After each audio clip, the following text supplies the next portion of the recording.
We live in the era of virtuosos. Because of YouTube, Instagram, Facebook, you can see virtuosic performances by people from all over the world on all different instruments. When I was growing up, occasionally you would see a performance like this on Ed Sullivan of a young Yitzhak Perlman.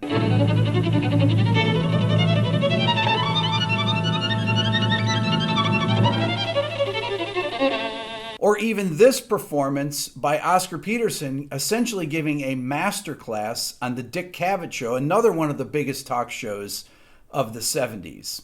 Sweet Georgia. Yeah. If you invent something as an alternative line, Yeah. then you can play the same thing with two hands.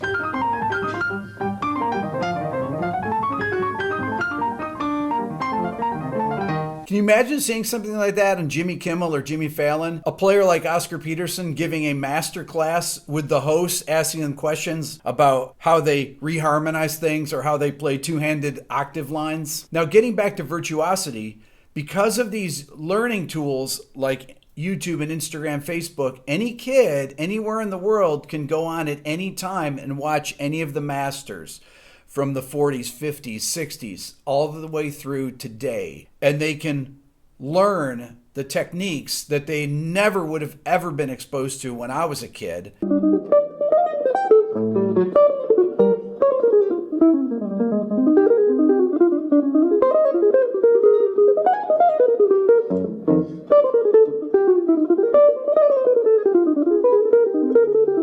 You never even heard these things or let alone seeing them. Just like seeing Eddie Van Halen tapping the first time. When people heard it, they didn't know what it was. It's actually an incredible time. There are guys like Rick Graham, for example, who's a great guitarist who's on YouTube and Instagram giving away his ideas about technique and playing for free. Now, virtuosos have been around since the beginning of Western music. If you think about it, all the greatest composers like Bach, Mozart, Beethoven, Chopin, Liszt, Paganini, you don't have to have heard recordings of them. You just have to look at their music and read contemporaneous accounts of their playing. People said that Paganini was possessed by the devil and had 4 joints in his fingers because they were so mesmerized by his playing.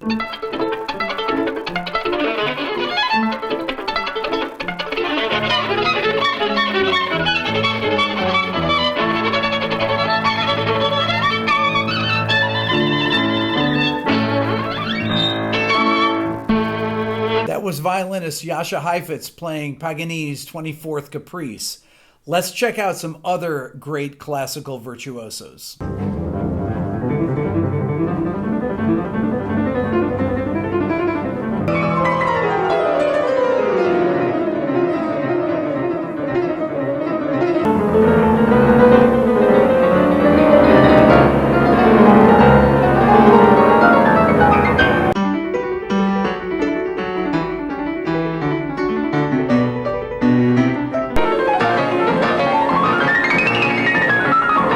Now, these artists only have the music that the composers wrote for them, which happen to be these incredibly virtuosic works that only the greatest players can play.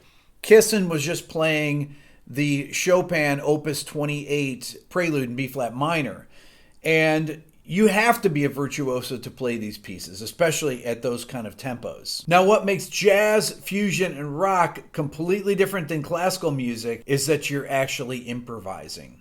Or at least you're trying to improvise. So this type of virtuosity has a second component, which is equal, if not more important, which is inventiveness. What are they playing in these fast passages? If you slow them down, will it have the same effect, or will it be even more impressive?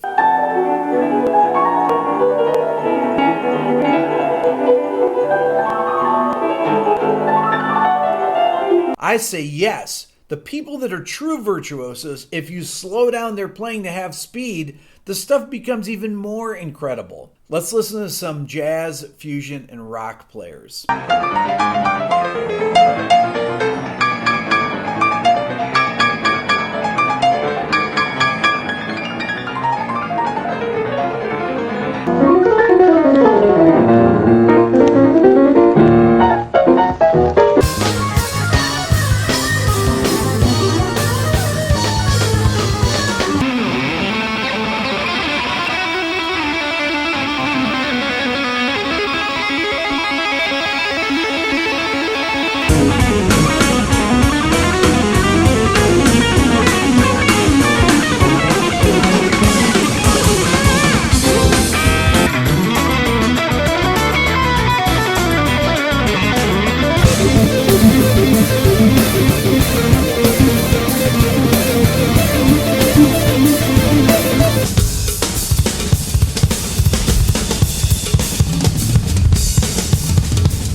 Think about it.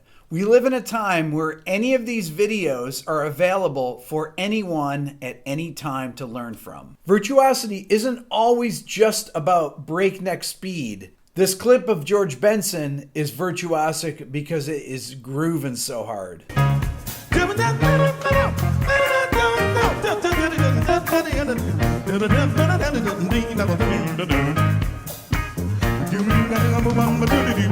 I'll take that clip any day over the fastest shredder guitarist out there. Remember, it's not how fast you play, it's what you play when you're playing fast.